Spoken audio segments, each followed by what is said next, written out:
And with that, I welcome you into Coach's Corner. That is right. It is a Wednesday night. It is June 6th, or 7th. June 7th, my bad.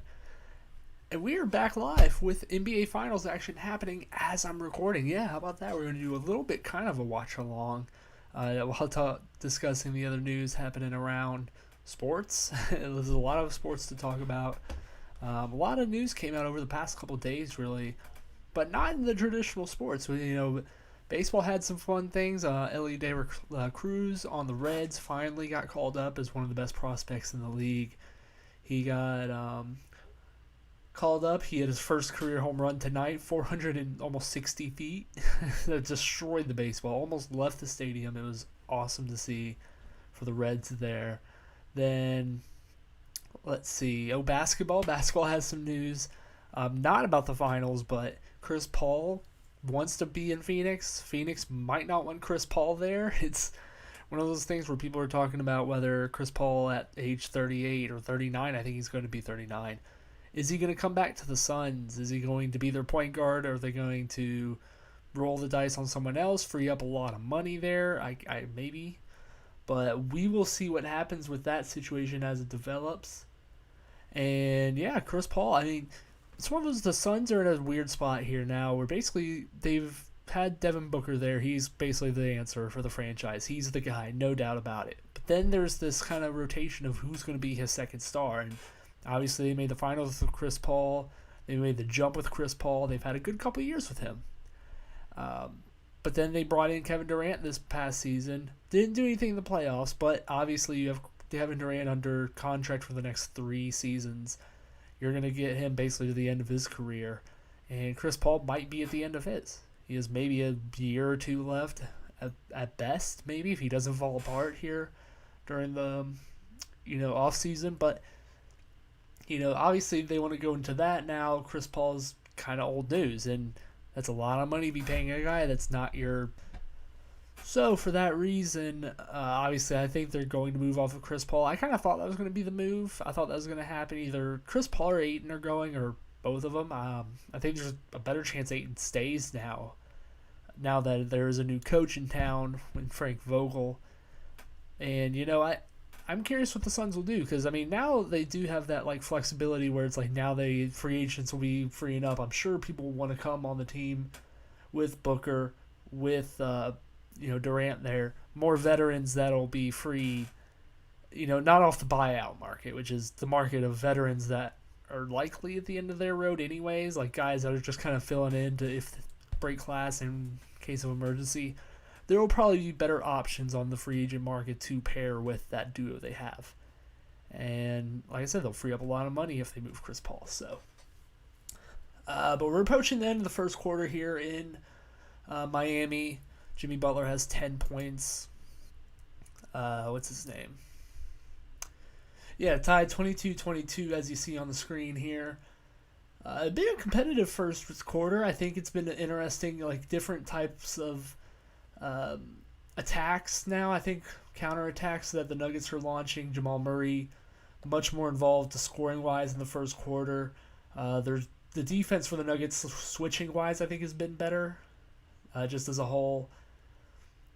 And I think it's been a lot more of a competitive first quarter, as it's the end of the first quarter on my screen, 24-24. Like I said, it's kind of in that type of series where it has been competitive, and it's really up to the role players here to play their part. And right now, I do think it's the stars are kind of going at it. Jimmy Butler's having a good game. Obviously, Jokic is having a good game. Jamal Murray's having a good game. But now I think is like you see they're pretty deadlock even when their stars are playing. It's to those role guys now that we look, the Jeff Greens, the Bruce Browns, Christian Brown, those guys on the Nuggets, Duncan Robinson, Kyle Lowry, Caleb Martin. What can those guys bring to the table to separate the teams here? And, I don't know. We'll see, because I think this game has been officiated fairly. I think they're kind of letting them play a lot, which is interesting to see because, it's not something you don't see them. They don't see referees that are like let them play often. So when you do see it, it is a shock. But I think they're doing a good job. So yeah, it'll be It'll be very interesting. I didn't notice, but Reggie Jackson is in the game. That's a change to the lineup there for the Nuggets. Reggie Jackson, I don't think's really sniffed the floor that much, but I understand as another ball handler, I guess that someone might be in foul trouble I don't know about, because only that's the case. But while they're in commercial, I want to talk real quick about the Live Tour. That's right. We had some news come out with the Live Tour. You know, that wonderful league that plays on the CW that barely gets ratings. And, you know, the Big Bang Theory comes on. They have to turn off the Live Tour so they can play the Big Bang Theory reruns. We have news. They've done a merger. That's right. A good old-fashioned merger. You don't hear that word often with sports leagues nowadays, but the PGA Tour and DP World Tour and Live Golf have announced they are unifying. I don't know what the DP Golf Tour is. I'm not going to lie. Not a golf connoisseur there, but regardless, the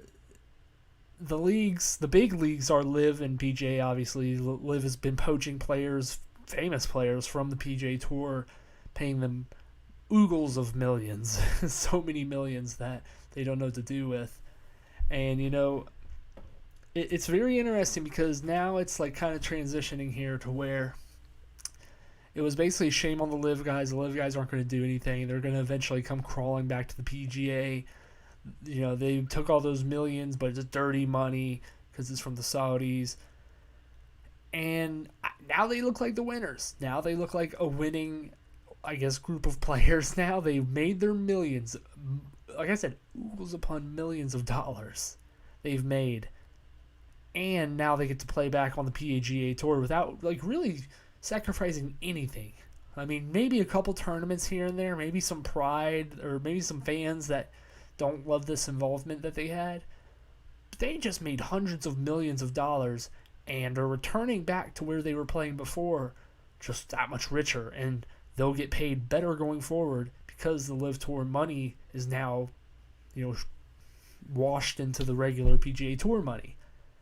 And so, money talks, of course, as always, but the big losers have to be the PGA players. I mean, and the PGA as a whole, because they kind of were like, you know what, we're going to try and stand high and mighty. We're going to be the morally right. We're the guys. We've been around forever. Tradition trumps all.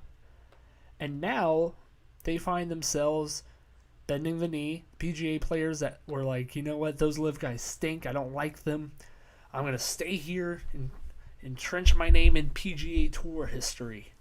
Now those guys basically missed out on those hundreds of millions of dollars I was talking about that the Live guys made. And now they have to go back to work with these guys on a every week basis again, because although they did do some majors together, like the Masters, and, you know, Brooks Koepka won the last, like, I think, the U.S. Open or PGA Championship. I mean, they have to do that now for every week now and make probably a lot less millions that those guys just got paid. So, although I think it's good in the long run the players will be paid a lot more whenever they win, place, and all that stuff. You know, they'll obviously, I think, look back and feel better about it. But this little quabble that they had definitely was tough on the PGA Tour, much more than the Live guys. I mean, we see it right now. We had a Live guy just win the championship, and now he's back in the PGA full time, made all those millions. You know, really just, he had a good go of it. And a lot of those guys probably feel the same way. And like I said, some of the fans are going to be mad at them, but I don't think they were ever going to win those type of arguments regardless. I mean, they just won't have those fans, but they'll have that money. And I think the money trumps the fans, with all due respect. But I do think this is also good for the game of golf as a whole. If you take away all the reasons I've discussed, which are basically all up to money, this is good for golf because those guys are back now. They are, you know, in the mix now day to day. It's back to the same golf that we were used to, but now it does have that little bit of a rivalry. I think this, as tough as it is to hear, it's probably a good, you know, injection of juice for the PGA, for golf as a whole. Because obviously I don't think it's one of those sports that gets stale per se. I think people, if you're a fan of it, you're a fan of it. If you're not, you're not. I think it is one of those things, like, as a whole, will market to people who want to see more rivalries, who want to see more players hating each other. Because across a lot of sports, I don't think that happens anymore. I don't think rivalries are as big of a deal. Like in the NBA, for example, it's definitely not as many rivalries as there was because of player movement. In the NFL, you can argue the same because quarterback doesn't win somewhere, eventually he's going to want to be traded. Guys don't last longer based on rivalries, but there's such fluctuation year to year. Who knows if the rivalry will actually be competitive? But this type of thing, you get, I think, a lot more interesting dynamics between the players for at least this time period until it kind of shifts back to normal. You'll get the more rivalries where, Phil against Rory is two awesome, ginormous names. The guy that I always say is kind of the face of Liv when he went over there against the guy who's the face of hating Liv and Rory. So, you see what I mean? There's aspects of it that I think is good for the sport. The bad blood is good for the sport. I've kind of pounded that table, and when the first Coach's Corner came back, where the hatred, I had the rivalry between Caitlin Clark and LSU and Angel Reese. That rivalry is good for that sport. These rivalries and hatred will be good for this sport. It's not good to talk about hate in the world, but when we get down to sports, in the end we can always remind ourselves it's just a game. In the end, you can just not like each other, and then after it's over, it's over. But this is a good thing for golf. I am wholeheartedly behind that reason as a whole. So that was big news. Obviously, I just discussed the Chris Paul news. That's a big thing. And then we're going to talk a little bit of foosball. We're going to talk a little Messi. Lionel Messi. That's the name that I feel like a lot of people should know, if not everyone. One of the most popular athletes, I think, ever. And I can't even claim that I've watched a single game of Messi outside of the World Cup. But I might be watching a little bit more Messi now that he's in America playing for Inter Miami. That's right. The biggest superstar, I think, in the golfing universe, Lionel Messi, has joined Inter Miami CF. His contract came to an end with PSG, and he decided to take his talents to South Beach. It was a very interesting deal that got done here. This was one of those things also. Messi was offered by the Saudi Arabia to take a ton of money to come play soccer for them, kind of like what Ronaldo is doing right now. He got offered a 3-year, $1.6 billion deal. So the theme of today's show is money talks, but money didn't talk for Messi. A lot of other, money, but in different avenues talked for Messi. Messi is joining Miami on, a massive deal. In its own right, he's getting a share of the subscriptions to Apple TV, which is where MLS games are being broadcast. He's getting a cut of that share. He's getting a cut of sales from the team store, I believe, and the Miami, whatever is sold, he gets a percentage of that cut. And he gets I don't know if it's either once he's done with the MLS, he'll go into ownership for an expansion team, or if he's going to be a part owner of Miami. Either way, he's going. I'm still trying to I'm reading this as I speak. He's going to be part of owning a team in the MLS, which I think is huge for soccer. MLS marketability, obviously, a Messi-owned team here in America is huge news worldwide, aside from America's beef with soccer, watching soccer. But that'll be big news whenever he becomes the owner, because people like to point to their players as the owner, and Michael Jordan in Charlotte's a big example. He stinks as an owner, but people talk about Charlotte, I think, sometimes just because Michael owns them. So Miami are getting it. Messi will be big. They have Joseph Martinez already, Atlanta legend. Salute to him. But yeah, it's a big, big day for soccer in America. I really do think that. Although people will always, I think, crap all over soccer here. There are ways that I think eyes in America, watching soccer and getting this kind of introduction to Messi being on our turf and playing here and kind of pretty much going to dominate, basically. That'll probably bring more eyes to the sport and do justice to, I think, a sport that I think is good for the most part. It's just we don't have good soccer here, year to year that appeals to us, and you can't connect with a team, at 12 hours more, across the globe. You can't really connect with that team as much as a team here. And so maybe this makes more homegrown fans. Maybe this makes more homegrown players, because it's another aspect. I think, in Europe, a lot of young kids, if they like soccer, they'll obviously get into it really young and just kind of basically play soccer their entire lives. I don't think we do that as quickly, and I don't think kids stay with it as much here in America.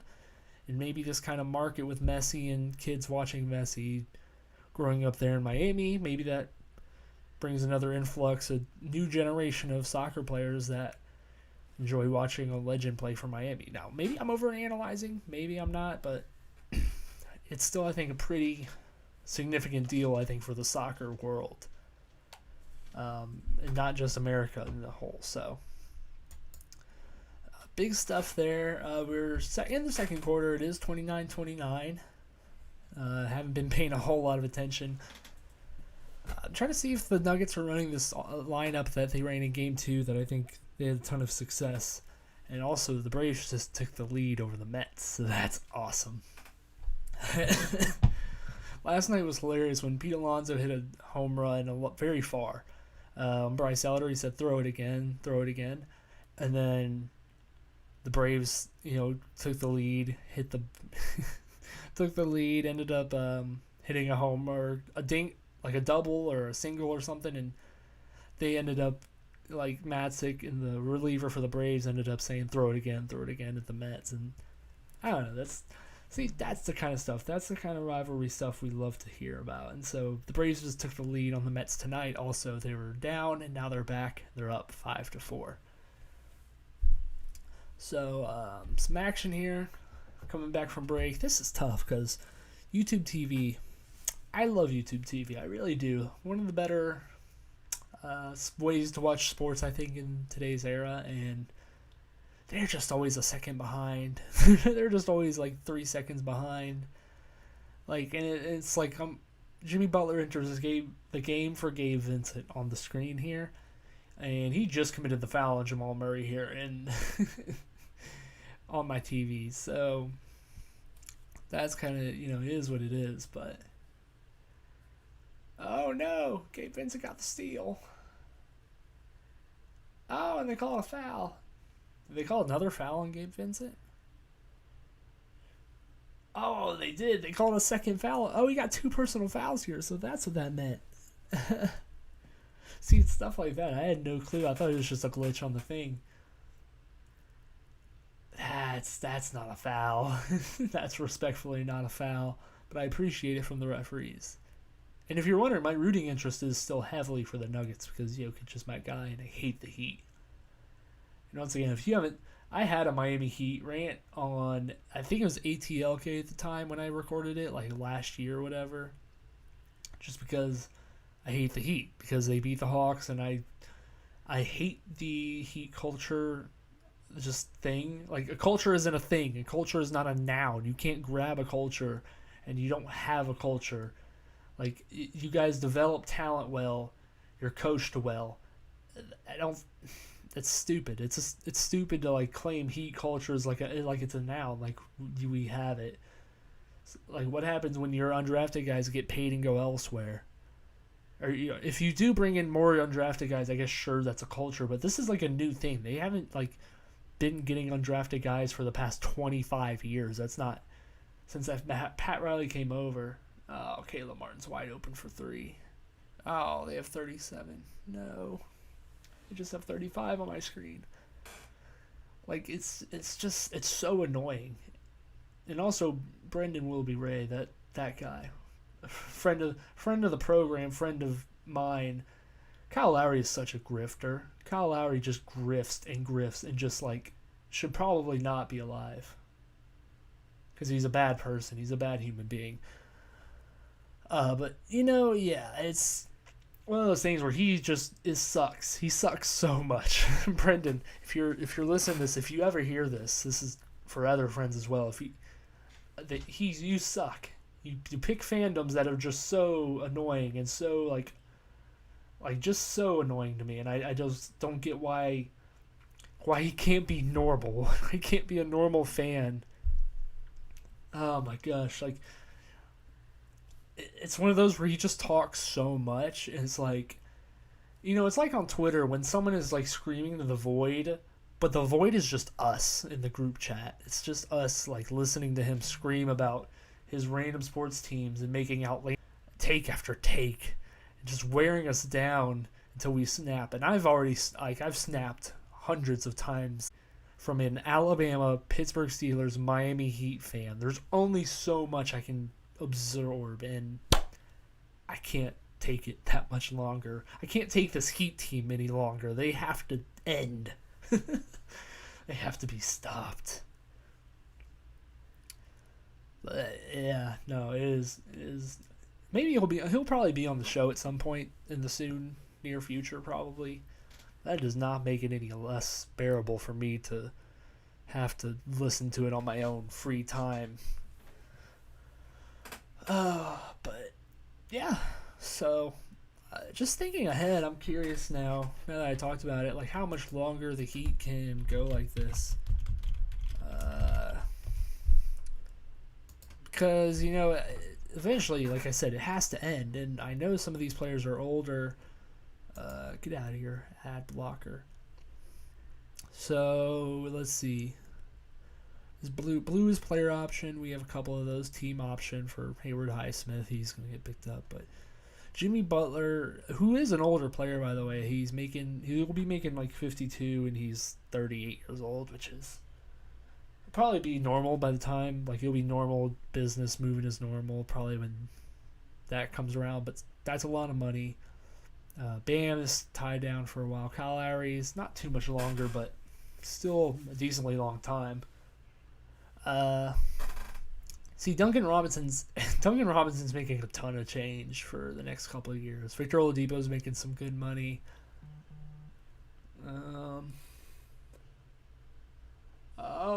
Don't complain for fouls. Go get the rebound.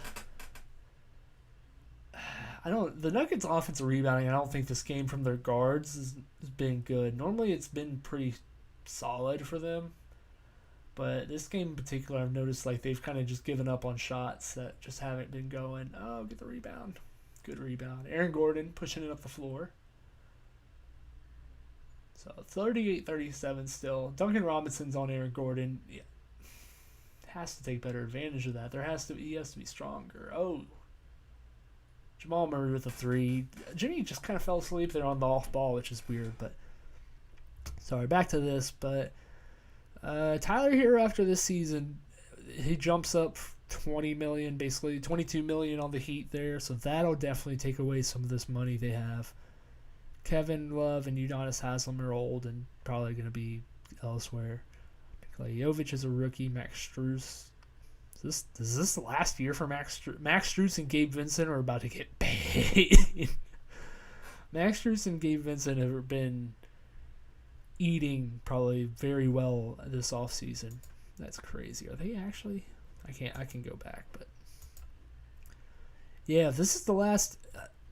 Now I will say this clears up probably cap space for them.